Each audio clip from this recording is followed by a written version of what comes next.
Hello and welcome to what is the second and hopefully last part of this mini bike build. To recap the first episode, this is a 70s Bonanza. I think it's a trail horse, and I got it from the original family. The person I got it from did a lot of very questionable modifications and very poorly executed modifications, so I had to undo a lot of crap. But we are on the back end now where it's all a matter of just slapping on a bunch of parts. And I've gone ahead and mocked up a few of them. There really doesn't seem to be any real issues aside from the brakes, which I still have no idea how I'm going to handle. But we don't need that to work in order to ride the thing, so I just want to get it running and then I can contend with the brake situation later. To recap my plan for this is my mini bike. I'm not going to sell it, and right now we're just trying to do a budget build, just get it running, have some fun with it, and then down the line, once I find the engine that I want to put on it, I'm going to do a proper like show build where it would just be really high end, like all the best hardware, all the best components that I can get, like a really nice paint job and a decent engine, and the end result will hopefully be like a pretty nice mini bike that I'll just keep for myself. For now, we're just going to slap on a bunch of parts. I have new tires, the seat, the clutch and chain assembly. I bought a weld-on kickstand and a bunch of other things, so we're just gonna get right at it. I think I'm gonna start off with the wheels. That way I can get the frustrating parts out of the way now, and then we can deal with the rest of the bolt-on stuff later. You can't really see it, but I have a slick tire for the back and then a ribbed tire, just a grooved tire for the front. The front one's still the metric measurement. I forget if it's metric or SE, but one of them has a weird measurement and one of them has a normal measurement. Normal meaning like 13 inch by 5 inch by 6 inch. Like that tells the dimensions. The other one's like 4.1 by 6 by something, but they seem to be the same size, but hopefully both tires fit. Why is this so ridiculous?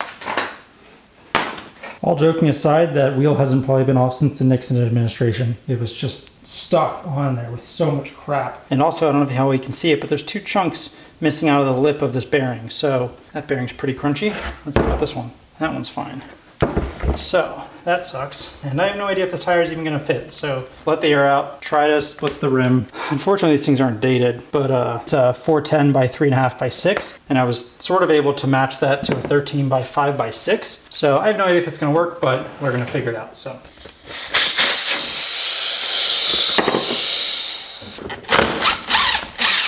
I think these are supposed to be a different style bolt than Allen keys, but whatever. Will it break the bead? Probably not. So yeah, I mean, it's like super dry rotted. The tube in it's still good somehow, but otherwise it's crap. So anyways, gonna fight with it for a while and then we'll pick back up once it's apart. Not super terrible, actually. The split rims make it a lot easier, but the hardware that is used to mount them together, this one's all worn out. Flatheads and this one's Allen keys. They both kind of suck, like as far as quality, and the flatheads are tore up. But in any case, they're back together. I have too much air pressure in them right now. I'm just gonna like leave them that way, ride it a little bit, and then adjust as necessary once the bead sets. But if you do need the cross reference, the old tires were 410 by 3.5 by 6. And when you search that, all you get are hand truck tires, things that are not really meant for any load. Searching by that gives you like 0 options, but they do convert to 13 by 5 by 6. So that's a direct swap. Well, it's a little bit larger. I think this would probably convert to like maybe a 12 inch. But in any case, 13 by 5 by 6 fit on the same rims, and these are much better tires and are new, so I don't have to ride on the sketchy, dry rotted crap. So those can go in the trash. I got a new axle to replace the one that is on the rear, which is all tore up. Another thing I'm going to mention, but just end up doing it without talking about it. Anytime you buy a cheap catch can, regardless of its application, they're super cheap and have no baffles in them, which means they really don't do a whole lot. So the trick I use for that is I get aquarium foam, which is really large pore foam. I'll cut this into strips and I'll just jam it in there, and that way there's some sort of baffling action which will remove more oil than just air circulating through. I haven't decided yet, but I have either a small remote style filter that can go somewhere else or one that can just go on it. Either way, we're gonna figure that out later. And the only reason I'm doing any of this is because that engine originally had a vacuum port for the pulse pump, as well as a vent port that went to the air filter assembly. And we're not gonna use that anymore, but I can't block those off. So you have to do something with them, and my option is to do a catch can. A couple things worth mentioning before I get back to work. Tires are on, they look good, I'm happy with them. They bolted in, no problem. I have the clutch ready to go. I bought a little generic clutch shield, so that'll go there. Have a weld-on kickstand, which is gonna go here-ish. Got an exhaust gasket, which this is just a generic like Briggs gasket. And when I swap that in, I'm gonna use Allen keys. That way I can bolt the exhaust flange down nice and tight. Save yourself a couple bucks, buy a race muffler, which is meant just to thread right into the heads of Briggs, but buying this versus the slip-on style saves you like $6 or $7. So I'm just gonna cut that and weld that on there, and that'll be good to go. And then lastly, I bought little rubber isolators. I think these are for Porsches and Volkswagens, I don't know. It's just like an oil cooler mount. And I got a box of like 5 of them for I think $10. So I don't know if I'm gonna do that this time around, but chances are it's gonna go like right there. And I'm gonna make little metal brackets to attach it because this thing is gonna move around a lot, both from vibrations and also from heating and cooling. So I need to have some sort of support here. If I rely entirely on that flange in my welding, it's gonna crack inevitably. So I'd rather just get out of the way now and make a little rubber isolator to go on there. I may just do it off camera later once I feel like it, but for now I'm gonna go ahead and clean up like right here on the frame and the end of this exhaust, and then I'm gonna weld in those things. And then we should be good to mount the clutch and little clutch shield thing. I've given up on using the axles as chain adjusters. I've tried to find those little adjusters and they're all cheap Chinese crap that's surely gonna bend like the old ones did. So I'm just not gonna do it. I'm probably just gonna push the axle all the way forward and then rely on the engine for adjustment. Now this thing can go on. This is the worst kind of shit to deal with. Somehow I lost my Woodruff keys that came with this clutch.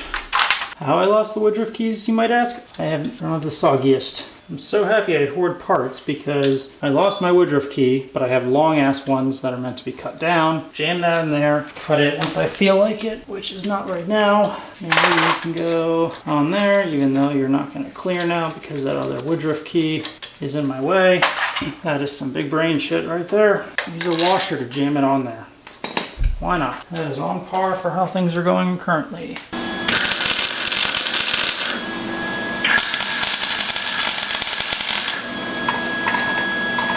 I'm gonna let the exhaust cool before I paint it, but in the meantime, I'm gonna mount the catch can. You can see here is the hole for the breather.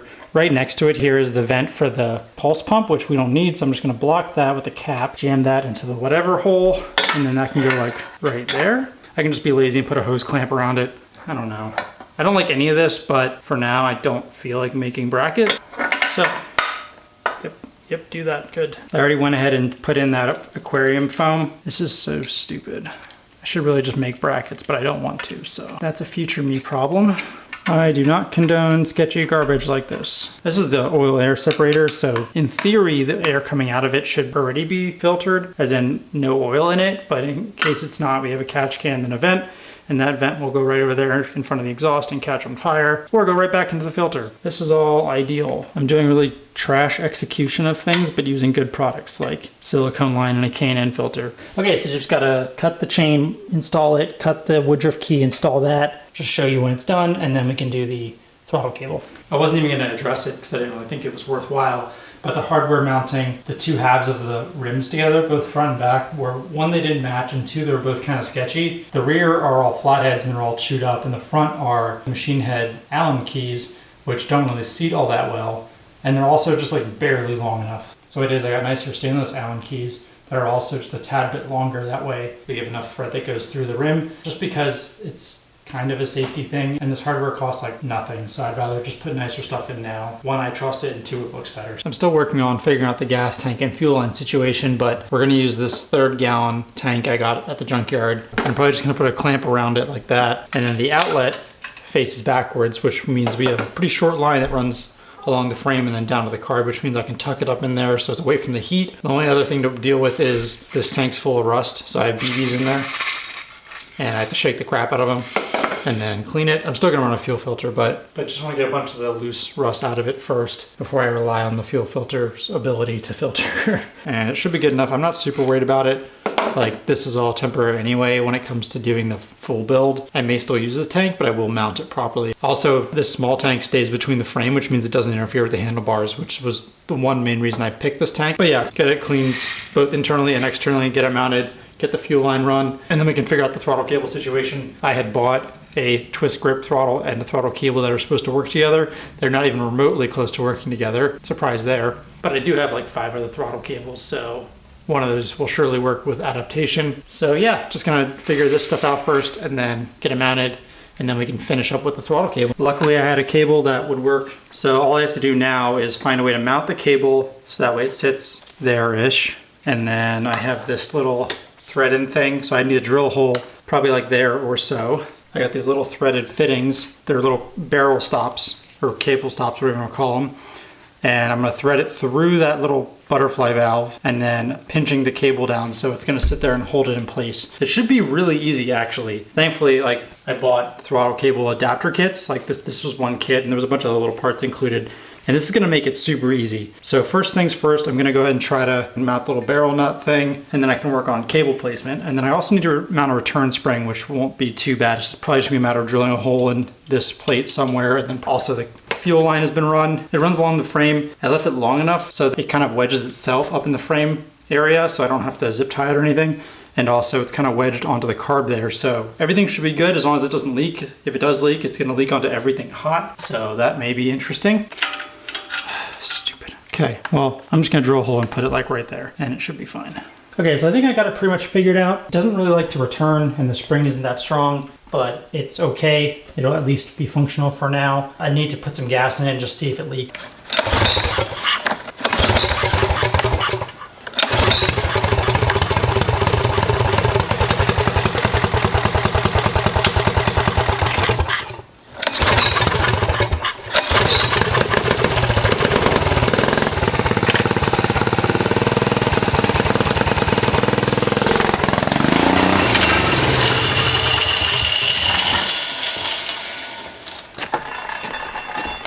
And that's what we call a whiskey throttle.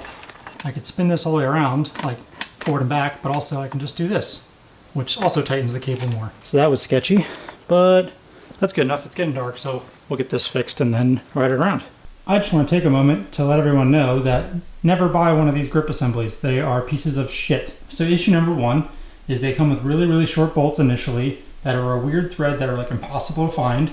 And they're short enough that if you try to clamp the two halves together with that bolt, it will rip out the threads. Secondly, this metal is made of baby shit soft cast aluminum or something. So I ended up drilling all the way through and then cutting a little notch on the top on each side to accept the Allen keys, tighten that down, and then this happens. It just cracks in half. Not only is this grip assembly a piece of crap that has a ton of friction to moving it, it doesn't really clamp down enough because it'll break before you can actually tighten it down. If you ever find this style grip online for sale, do not buy it. And chances are that even if you don't buy this exact brand, I'm sure you're buying a clone of the same thing. A couple things had to change before this thing could run reliably and safely. First of which was the return spring was at a weird angle, so that way it would work at low throttle input, but at full throttle or close to it, the spring would change angle and it would bind up, and it would also hit like everything around here. That way we have a decent amount of return and it doesn't bind up, so we shouldn't have any weird issues. Another thing I'm working on very slowly is the rear brakes. So the issue I've run into is I can't find a brake arm that fits this brake cam. So what I've done is I found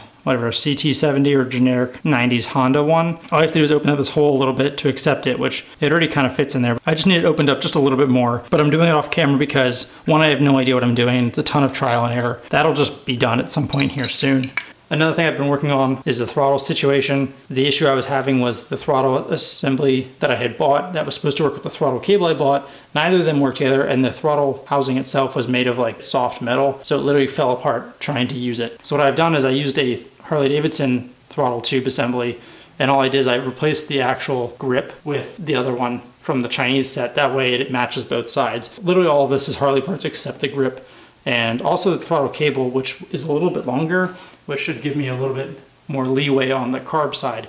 So all I have to do is find some hardware to mount it because the old stuff's really chewed up, and get this mounted and it's good to go. This is why I can never stick to budgets or timelines. I've noticed that whenever I find an issue I don't really want to deal with, I make my own new issues to deal with. The throttle and brake cable have been a pain in the butt, and I just really don't want to deal with it. They're really close to being done, but it's just a pain. So I found new issues to resolve, which is replacing all the hardware mounting the fenders because they were all tore up. Replace the hardware that mounts the forks in, and in doing so I found out they were all gummed up and rusted, and so they weren't really doing their job anyway. In any case, this will contribute to a better end result. However, it was not necessary for the budget or for the thing to run properly. It just looks better. In any case, we can get back to the throttle cable and brake cable setup. I'm really close to being done, but there's already a mount here for a brake line. I assume it's for a brake line. It will give me adjustability, so I have that mounted, and then down here we have the new brake arm. The issue I have now is this is the other end of the brake cable, and this is not meant for a traditional bike brake or clutch lever. which is what I have, but doesn't really work for this. So I have to adapt this somehow.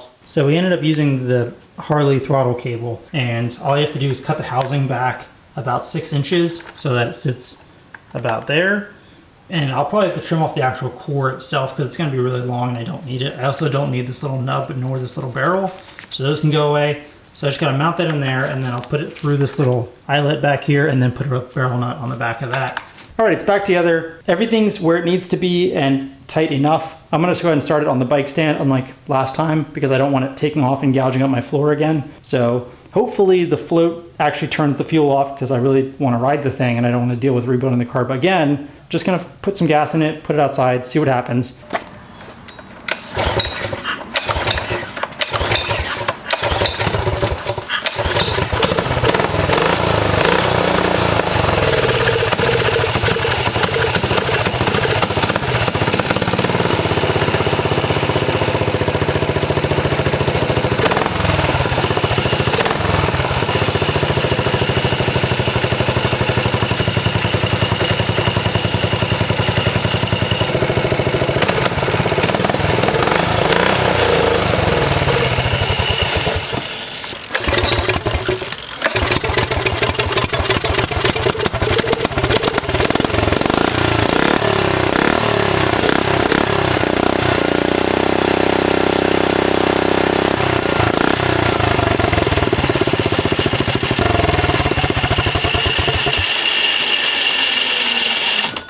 All right, so that was fairly successful. I did get to ride around, but it's dark now, so I couldn't really film it. And also, I don't trust this thing at all, so I didn't want to film it and have it act improperly when it's not running well at all. One, it's sketchy because the brakes stick on. The throttle can go beyond 0%. So like, 0% would be like, there'd be like a throttle stop. This one, you can push it past that. And when you push it past that, it's hard to get it back. Between that, the brake sticking on, and the fact that you have to keep it running by giving it little inputs of throttle means the thing's pretty sketchy. However, not as sketchy as the little red one that I built. And the red one had a lot more riding time and a lot more testing and adjustments, whereas this one only had one of those. I don't want to say it's rowdy because it's small and only 5 horsepower, but it's rowdy for what it is. Like, the thing pulls hard. The clutch engages at, I think, 1200 RPM, and then at like 2000, you're like midway through the power band. It just keeps pulling. Not to rant, but like with stock Predators, I don't like them because you have nothing really in the regards of power between like 0 and like 3500 RPM, and then it peaks like immediately and then just plateaus. So like with those, I don't like them as much because you can't really enjoy them or use them until you're like already up there in the RPM range. Whereas this, you have power at like 1600 RPM. I don't know why that is. I definitely prefer this, so I'm super happy with the engine's performance, but there's definitely small things that need to be worked out first.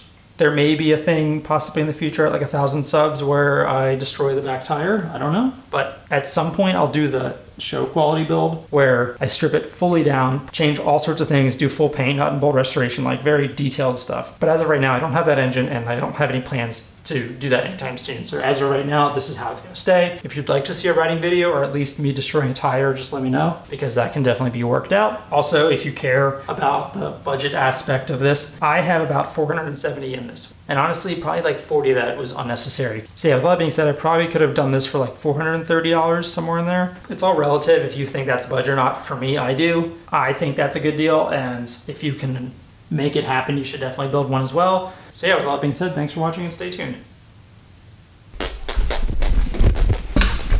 Just want to get as much of the loosed? I hate this shit. Why are these not the same thread? Just because China doesn't know how to use thread pitch properly. Size, where the fuck are my Woodruff keys? Oh fuck, remember how I just welded that? It's hot. Why are you looking over there? There's nothing happening over there. Stop that. You suck. I'm buying a new camera. In here we have the Alphabet by Honda.